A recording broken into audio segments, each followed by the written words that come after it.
bagaimana hukumnya seorang musafir? Apakah wajib bagi dia berpuasa atau boleh bagi dia untuk meninggalkan puasa?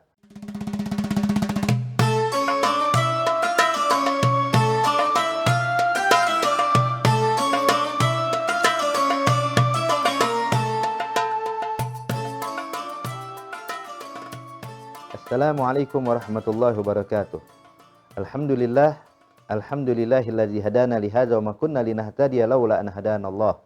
Allahumma salli wa sallim wa barik wa karrim ala sayidina Muhammad miftahi babi rahmatillah adada ma fi ilmillah salatan wa salaman daimaini bidawami mulkillah wa ala alihi wa sahbihi wa mawalah ma ba'd. Para musyahidin al-kiram, ada beberapa permasalahan juga yang penting kita ketahui. Di antaranya adalah bagaimana hukumnya seorang musafir. Apakah wajib bagi dia berpuasa atau boleh bagi dia untuk meninggalkan puasa?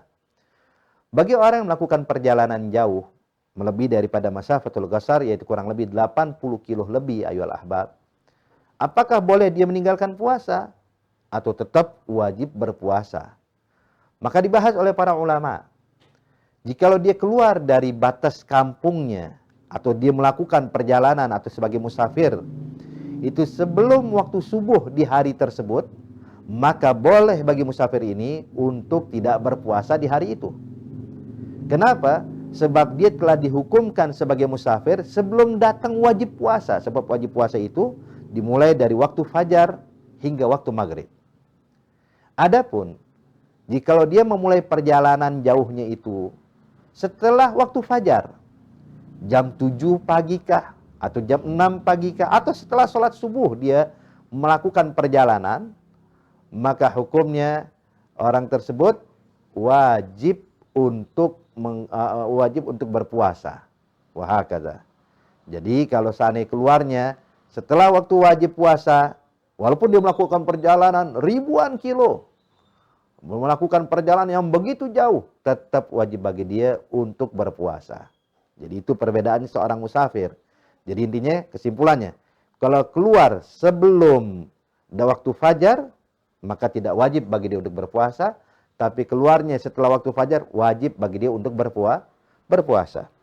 Kemudian, bagaimana hukumnya kalau seandainya orang yang berpuasa, kemudian dia makan, dia minum, dia yakin dan dia sadar kalau dia lagi berpuasa, cuman dia menyangka kalau matahari sudah tenggelam. Dia menyangka kalau seandainya sekarang sudah maghrib, lalu dia makan atau dia minum, padahal kalau itu belum datang waktu maghrib. Gimana hukum puasanya? Maka dinyatakan oleh ulama, kalau seandainya dia menyangka datang waktu maghrib padahal belum datang waktu maghrib, dia makan, dia minum, dia pikir sudah waktunya berbuka, ternyata belum, maka hukum puasanya wajib diqadha. Wajib diqadha dan wajib imsak ketika dia sadar sampai datang waktu maghrib. Beda dengan yang awal ya. Kalau seandainya dia lupa kalau lagi dalam keadaan puasa, maka itu rezeki dari Allah. Dia lupa kalau lagi puasa, maka puasa tetap sah, tidak batal. Tapi kalau ini dia yakin dia dalam keadaan puasa, cuma menyangka telah datang waktu maghrib padahal belum. Sama halnya ketika orang yang menyangka kalau sekarang belum azan subuh, dipikir ini jam 3 malam, dia makan, dia minum dengan niat untuk sahur, tapi ternyata sudah terbit matahari. Jadi dia sangka jam 3 subuh, ternyata jamnya mati. Maka sekarang bagaimana ketika dia sadar makannya arti setelah waktu fajar, maka orang tersebut juga wajib imsak dan wajib mengqadha puasa tersebut. Jadi bisa kita pahami ahbab perbedaannya dengan yang lupa kalau dia lagi puasa.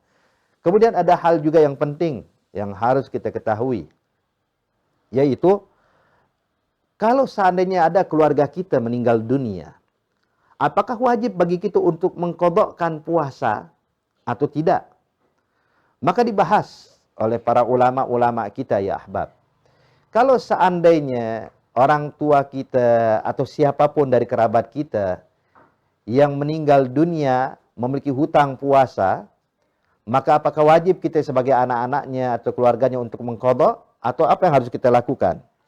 Dinyatakan oleh ulama ya ahbab bahwasanya kalau seandainya seseorang tersebut meninggal dunia dan memiliki hutang puasa, maka hendaknya adalah kita untuk mengqadha puasa orang tersebut sebagai ahli warisnya.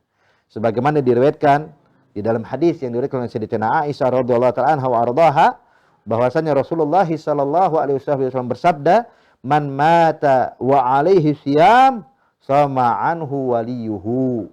Rawahu at-tsalatsa wan Nasa'i. Yang dinyatakan dalam hadis kata Rasulullah, barang siapa yang meninggal dunia dan masih memiliki hutang puasa, maka wajib bagi keluarganya untuk mengqadhakan puasa keluarganya yang telah meninggal tadi. Berapa hari kewajiban atau hutang puasa sang mayit? 5 hari kah? 1 bulan kah? Maka keluarganya wajib untuk mengqadhakan puasa sebanyak itu pula. Taib. Dan disebutkan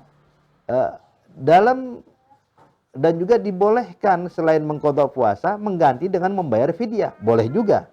Sebagaimana diriwayatkan dalam hadis yang lainnya, Nabi bersabda, "Man mata wa alaihi siyam syahr falyut'im anhu makan kulli yawmin miskina." Rawahu At-Tirmidzi wa Ibnu Majah. Disebutkan oleh ulama, kalau seandainya orang meninggal dunia memiliki hutang puasa, maka boleh bagi dia untuk membayar fidyah.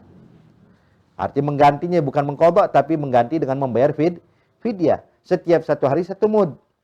Nah, ini pun juga boleh dikerjakan. Jadi intinya ya ahbab, ada 2 cara untuk menggantikan hutang puasa keluarga kita yang sudah meninggal dunia, yaitu dengan cara mengqadhakan puasanya atau dengan cara membayarkan fidyah setiap 1 hari diganti dengan 1 mud yang mendekati kurang lebih 1 liter daripada beras. Namun di sini perlu kita pahami ya ahbab. Bagaimana cara kita mengeluarkan fidyahnya? Apakah harus setiap hari 1 mud, besoknya 1 mud lagi, lusa 1 mud lagi, atau bagaimana? Maka dibahas oleh para ulama-ulama kita, kalau ingin menggantikan dengan membayar fidyah, maka boleh sekaligus dalam 1 hari. Contoh, orang tersebut meninggalkan memiliki hutang puasa 1 bulan, 30 hari. Maka boleh bagi keluarganya untuk mengeluarkan secara langsung 30 mud dibagikan buat fuqara masakin untuk menggantikan puasanya yang 1 bulan. Wahakadha, insyaallah dalam kita memahami hal ini, sehingga kita bisa menjalankan ibadah dengan benar, dengan baik, dan semoga ibadah puasa kita diterima oleh Allah Subhanahu wa taala, dan Allah Subhanahu wa taala berikan ke kita kekuatan untuk bisa menyempurnakan ibadah dengan sebaik-baiknya. Amin ya rabbal alamin. Wassalamualaikum warahmatullahi wabarakatuh.